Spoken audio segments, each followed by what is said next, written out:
me, and you'll be pain-free. Acupuncture starts as low as $35 at a Better You Healthcare. Call me, Dr. Erica Olstein, at 615-5566. Stop your pain from driving you insane. We're saving thousands with Robert Palmer. So rule number one is always shop around. Always shop around. If you're trying to get a mortgage, if you're trying to get the best credit card, if you're looking at student loans, cell phone bills, you name it, rule number one is always shop around. Always shop around. That's rule number one, just one more vital part of fighting back to stop being a financial zombie. Yes, you can take the mystery out of the complicated world of finances. Take charge when it comes to your money. Listen in on The Source, 96.3 FM and 1370 AM, Saturdays at 12:05. Good credits, bad credits. It's none of our business because we're not an auto dealer. We're not a bank. We're not your mother. We're OcalaForSale.com. Marion County's marketplace for cars, trucks, and SUVs. We've got thousands of sellers standing by to take your call. No middleman. But hurry, don't walk, don't run. Just sit down and log on to OcalaForSale.com. Prices and inventory change daily. Offer does not include dealer upcharge. Undercutting, rust proofing, factory surcharge, or delivery fee. See website for details. Do you have areas that have started sagging or drooping? Is what you're looking at not quite the same as it was years ago? Are there enhancements you've been putting off? Is there serious damage you need fixed? Then call on us, Damage Control Services, when your roof is sagging and the drywall is drooping after a storm, or your home just needs some enhancements. From damage repairs to new construction, Damage Control Services is here to help. One of the most common questions those nearing retirement are asking, will I outlive my money? Retirement questions like these and many more will be answered every Saturday morning at 9 a.m. on Planning for a Better and Safer Retirement with hosts Francois and Julian Cozenet. Francois and Julian will help you put your retirement puzzle together. Catch Planning for a Better and Safer Retirement Saturdays at 9 a.m. on Ocala's News Talk, The Source 96.3 FM and 1370 AM. All right, 18 minutes after 10 o'clock. Thank you for tuning in this Tuesday morning. Do you know what I saw a picture of? I saw a picture of these mechanics working on one of the windmills that you hear about in the news. Whether you are in favor of wind-powered energy or not, it's just a fascinating world we live in right now. And just to see, I never realized how immense these things are. You know, it's kind of like when you see a stoplight up close, you don't realize, gosh, I never knew they were that big. Right, exactly. I had no idea that these windmills were so gigantic. To give you, have you ever seen that, like a worker up on one of them? No, I've not seen that. And I've seen it. Huge. And so to put it in perspective, if you picture a big gigantic propeller, and then the middle of the propeller where the blades come together, and the guys are standing on top of that thing, and they look about the size of a grain of rice. I believe that. It was unbelievable. I never had any idea how big those things were. Jackson Morris is on the phone. He is the director of Eastern Energy at the Natural Resources Defense Council. He is certified in markets and management and primatology. Gosh, I love this part of this bio. You've been waiting to ask your question. He is fully qualified to sell monkeys. That's kind of cool. Yeah. He's talking to us about the Clean Power Plan and the state of Florida's clean energy future. Good morning, Jackson. How are you? Good morning. How are you guys? Pretty good. Where are you calling from? I'm calling today. I'm calling from New York. Oh, from New York. Okay. Can I ask you a real quick monkey question? Sure. He's been dying to ask. It's been a while since I've been in class, but I'll do my best. Okay. All right. Well, just so you know, they used to make the Tarzan movies here in this part of Florida. I don't know if you knew that or not. And the story goes that some of those monkeys got out, and that explains why we have so many rhesus monkeys in the woods here, which are beautiful. I love the monkeys, right? And they're a tourist attraction of sorts, okay? Now, I'm a woods walker. I walk through the woods all the time. I see dead armadillo. I see dead skunks. I see dead possum. I've seen a dead deer. How come I never see a dead monkey? Do they bury their own or something? What do they do? Yeah, that's a great question, and I could make up an answer, but I have no idea. Nobody knows. I mean, not that I'm looking for them, but you see the monkeys, but you never see.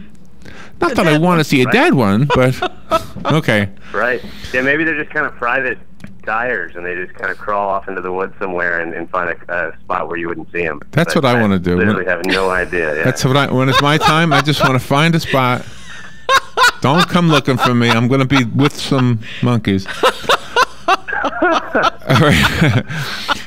All right, the Clean Power Plan and the state of Florida's clean energy future. How are we, if we had a report card, how would we be doing as a nation and as a state? I would say as a nation, we are certainly behind some other countries that have gone further, particularly in Europe, to really start to reduce greenhouse gas emissions consistent with what the best science says we need to do. Right. But I do think, in the recent 5-10 years, we have begun to really pick up steam. Nationally, just to kind of put it into real terms of where does greenhouse gas pollution come from.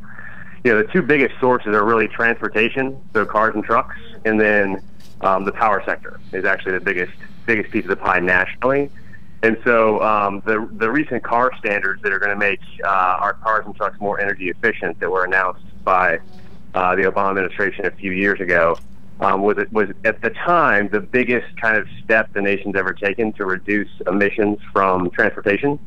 And then this announcement and finalization of the Clean Power Plan under President Obama's EPA last week was even bigger. And so those two kind of huge steps are really kind of game changers nationally to really start to address the reductions we need to have happen to prevent the worst impacts of climate change. In Florida, I think Florida is one thing that's really important to recognize is that Florida is the third biggest emitter of carbon from power plants in the entire nation. So Texas is number 1, Pennsylvania is number 2, and Florida is number 3.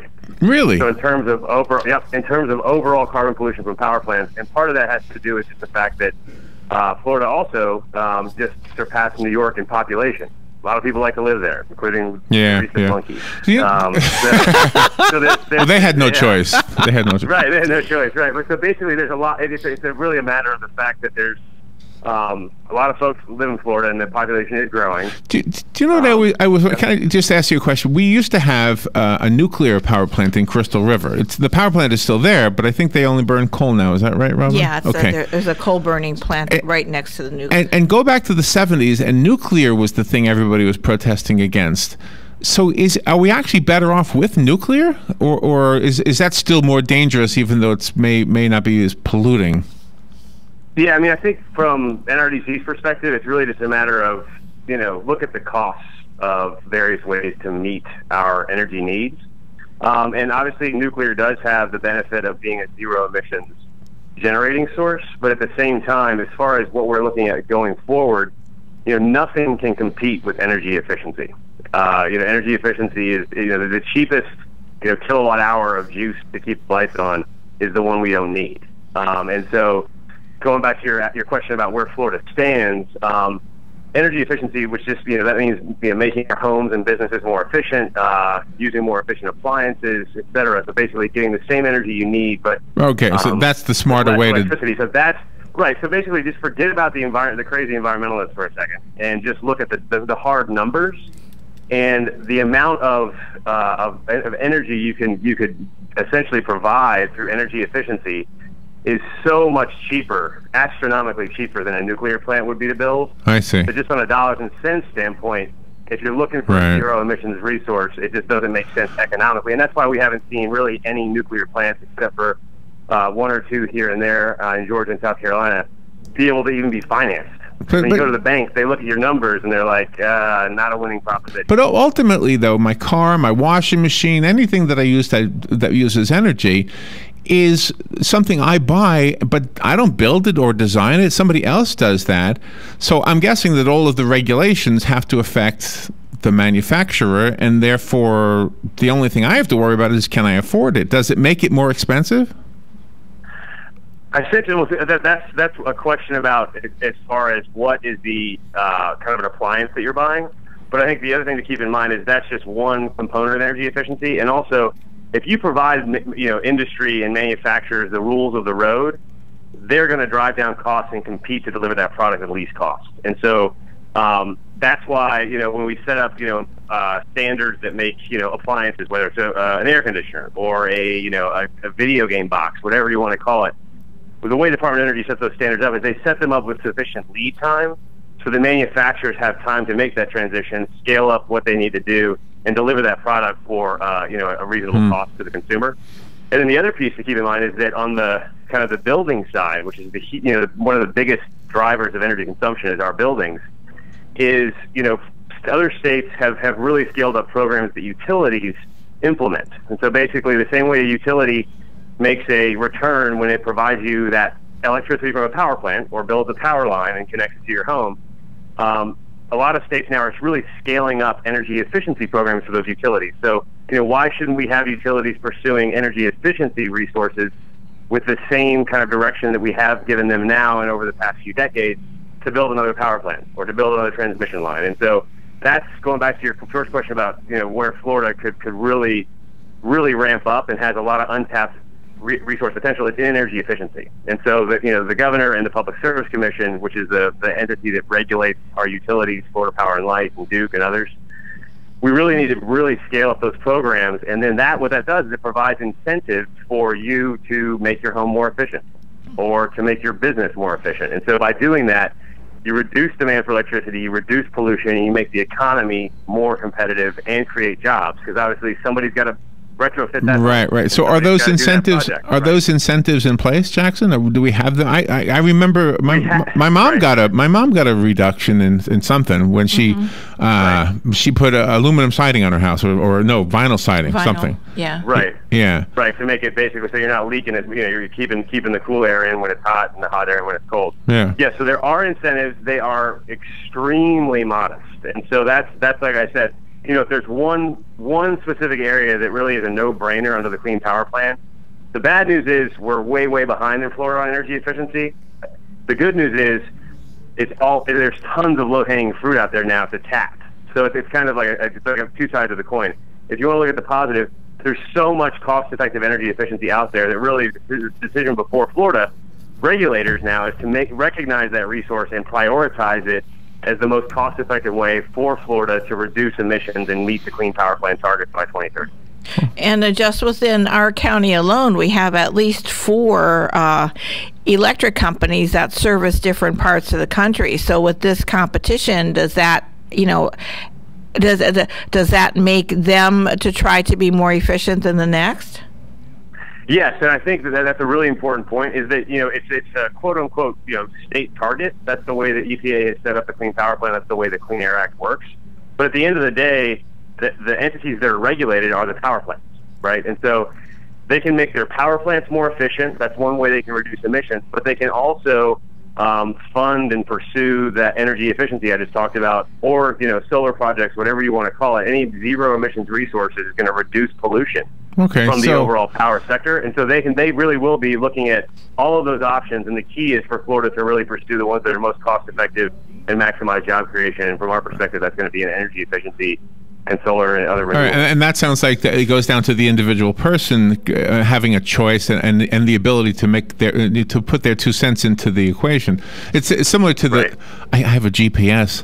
I got one after everybody said I should have one. I've been using maps forever. And the cool thing about the thing I bought just about a month ago is it gives me a choice of the most fuel efficient route. Yeah. I've never seen that. Wow, that is cool. Yeah, the most fuel efficient route. So I mean, I could make a choice, go this way or that way. Well, this way is quicker, but that way is more fuel efficient, and make a decision based on that. Jackson, I don't know why we only had a short interview, but it's been a good one. Can you give us a website we can go to? Sure. It's www.nrdc.org. And if you go to that main website, which is pretty snazzy, we just got it redesigned, you'll see a Clean Power Plan section there that you can go to. And also you can access Florida-specific pieces. Hopefully next time we talk, I can be down there in person. I love Ocala. I love Cedar Key. Oh, love that. Love that. Family's in the horse business. So go down there Jackson, thank you so much. NRDC.org. We'll be right back. Fox News Radio, I'm Lillian Wu. More arrests during a 4th night of demonstrations in Ferguson, Missouri. 23 people arrested overnight throughout the entire day yesterday. About 150 people wound up behind bars here. We're still in a state of emergency here after there were some tense moments last night just after 10 p.m.